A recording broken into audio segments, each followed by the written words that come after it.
Sir, ও sir, আমার 10-20 টাকা দিবেন, ওরা ভাত খাইতাম।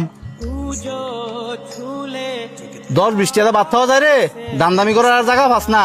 তোর যে শৈল, তুই যদি পরিশ্রম করস তাহলে তো পালাটা ইনকাম করতে পারবি। স্যার, আমি তো আপনার কাছে ভিক্ষা চাইতাছি না, ওটা ভাত খাওয়ানোর লেগে টিয়া চাইছি।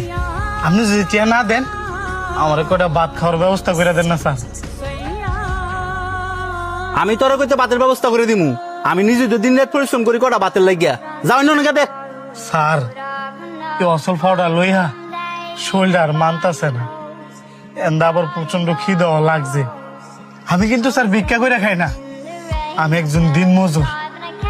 আজকে কোনো কাজ পাই নাই, এ কারণে বাধ্য হইছি পেটের ক্ষুধায় আমার কাছে হাত পাতার লেগে। হ্যাঁ, কাম না করলে ফেটে খাওয়ান যুক্ত না। পৃথিবী বড়ই কঠিন। যা যা গিয়া কাম বিছে গিয়া। এই যে ভাই,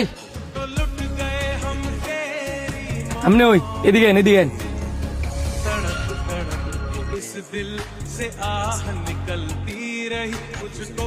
কি ভাই, আমার আপনি ডাকলেন কি লেগা? হাতগুলা ধরেন, এই যেন পানি আছে, বসে বসে খান।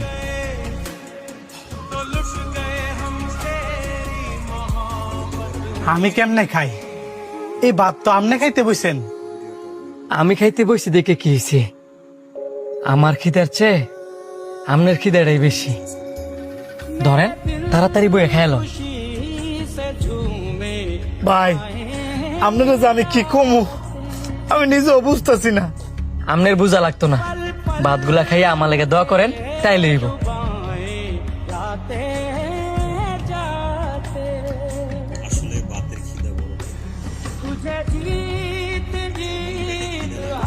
হয় শান্ত, এদিকে আয়।